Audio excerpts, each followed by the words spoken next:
Satu like dan satu subscribe dari kalian sangat berarti buat aku untuk terus berkarya. Kali ini kita menceritakan kisah Abu Nawas dan seorang saudagar yang bernajar. Yuk, kita simak cerita ya. Hai, istriku, sebaiknya kita bernazar kepada Allah, kata seorang saudagar kepada istrinya.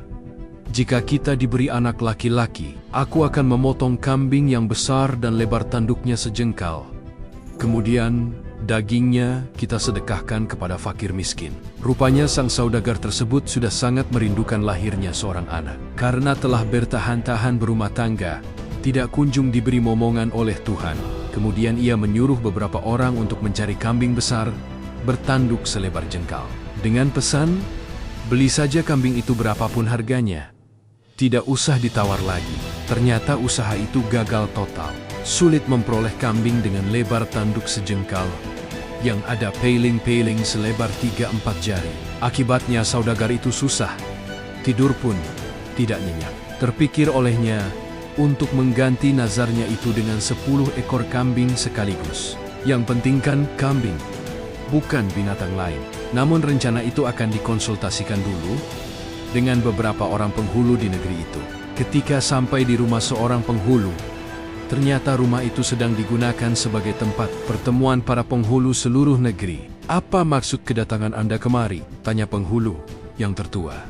"Ya Tuan Kadi," jawab si saudagar itu. "Hamba mempunyai nazar yang sulit dipecahkan." Lalu diutarakan kendala yang dihadapi dan rencana penggantiannya. Ternyata para kadi itu tidak berani memberikan rekomendasi untuk mengganti nazar. Mereka bahkan menyuruh saudagar itu untuk terus mencari kambing bertanduk sejengkal dimanapun dan kemanapun, sesuai dengan nazar semula. "Kami semua tidak berani menyuruh menggantinya dengan yang lain-lain."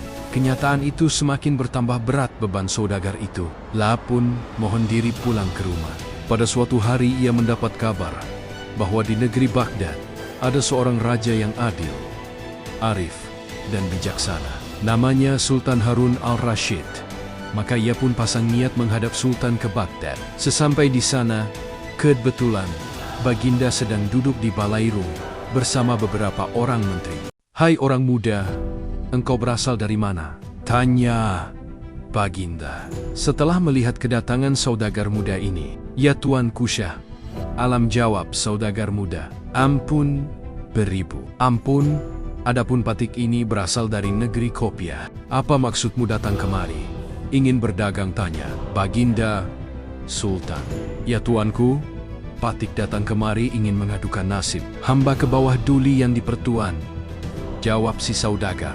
"Katakan maksudmu, supaya bisa kudengar titah Baginda."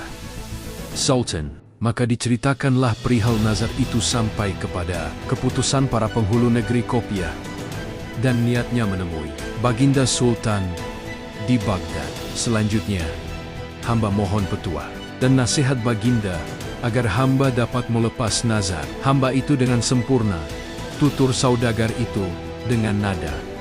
"Baikkah," kata Baginda, "datanglah besok pagi. Insya Allah aku dapat memberi jalan keluar." Saudagar itu pun mohon pamit dengan hati berbunga-bunga.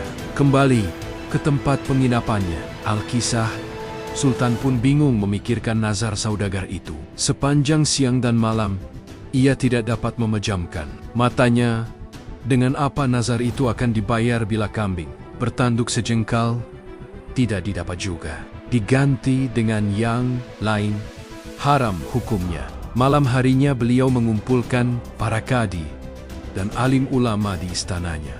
Kepada beliau menyatakan keresahan hatinya sehubungan dengan nazar saudagar dari Kopiah itu. "Tolong berikan pertimbangan kepadaku malam ini juga, karena aku sudah terlanjur berjanji kepadanya untuk menerimanya menghadap esok pagi. Yuk Baginda Sultan, atau aku akan mendapat malu besar." Suasana balairung pun hening, sunyi, senyap, berkepanjangan. Mereka termenung dan terpekur memikirkan titah sultannya. Namun tidak juga ditemukan jalan keluarnya. "Ya Tuanku Shah Alam," kata salah seorang yang tertua di antara mereka, "tidak ada hukumnya, baik menurut kitab maupun logika, bahwa nazar itu boleh diganti dengan barang lain Setelah itu satu persatu mereka mohon diri meninggalkan belerang. Dan pertemuan pun bubar. Baginda lalu masuk istana. Mau tidur. Tetapi mata itu tidak mau diajak kompromi. Karena otak masih terfokus pada masalah nazar dan malu besar yang akan dihadapinya esok. Pagi, menjelang subuh, Baginda pun teringat kepada Abu. Nah, tidak ada manusia yang dapat memutuskan hal ini selain Abu Nawas. Pikir Baginda dengan sukacita. Itu barulah Baginda dapat memejamkan matanya. Tidur pulas. Sampai pagi, begitu bangun, diutuslah penggawa memanggil Abu.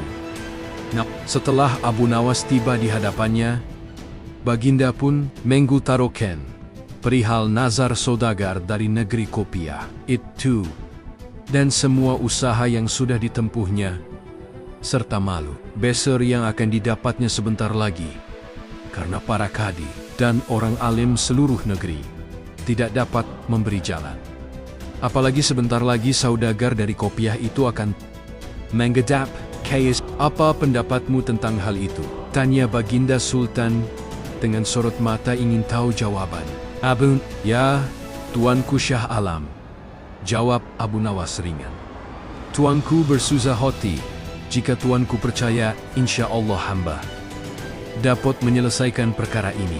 Tak berapa lama kemudian, Balairung pun dipenuhi orang-orang yang ingin tahu keputusan Baginda Sultan tentang nazar saudagar dari negeri Kopiah itu.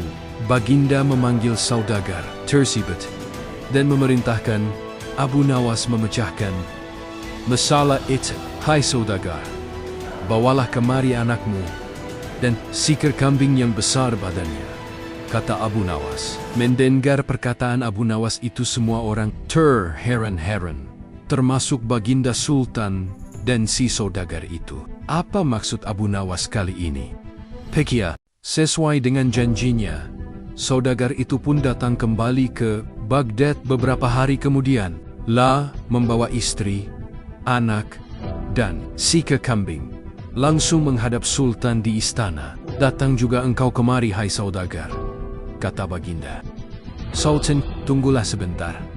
Akan aku kumpulkan penghulu dan rakyat. Kemudian Baginda menyuruh memanggil Abu. Akan halnya Abu Nawas, ketika mengetahui dijemput ke istana, ia pura-pura sakit. Baginda Sultan yang diberitahu. Hal itu memaksa agar Abu Nawas dibawa dengan kereta. Maka berangkatlah Abu Nawas ke istana dengan menggendarai kereta kencana yang ditarik 2 ekor kuda. Mengapa kamu terlambat datang kemari? Tanya Baginda. Sultan, ya tuanku, Patik terlambat datang karena Patik sakit kaki. Jawab Abu Nawas. Hai Abu Nawas, kata Sultan, saat ini telah datang kemari saudagar itu bersama istri, anak, dan seekor kambing yang besar badannya. Coba selesaikan masalah ini dengan baik. Baiklah, kata Abu Nawas, akan hamba selesaikan masalah ini. Bukan main senang hati Baginda mendengar jawaban itu. Abu Nawas menarik kambing dan anak saudagar itu. Tangan kiri anak tersebut dijengkalkan ke tanduk kambing dan ternyata sama panjangnya. Baginda Sultan dan seluruh yang hadir di Balairung heran memikirkan ulah Abu Nawas. Ya tuanku, hamba mohon ampun, kata Abu Nawas.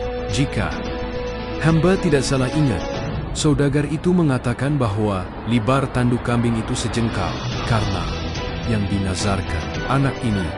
Jari anak inilah yang hamba jengkalkan ke tanduk kambing itu. Dan ternyata pas benar. Jadi, kambing ini boleh disembeli untuk membayar nazar. Itulah pendapat hamba. Jika salah, hamba serahkan keputusannya kepada Baginda dan semua orang yang hadir di sini. Pendapat Abu Nawas, aku kira benar, kata Baginda Sultan. Dengan sangat meyakinkan. Bukan main senang hati saudagar itu, karena ia dapat membiar lunas nazarnya. Maka diberikanlah hadiah kepada Abu Nawas berupa uang 100 dirham. Kemudian ia mohon pamit kepada Sultan pulang ke negerinya.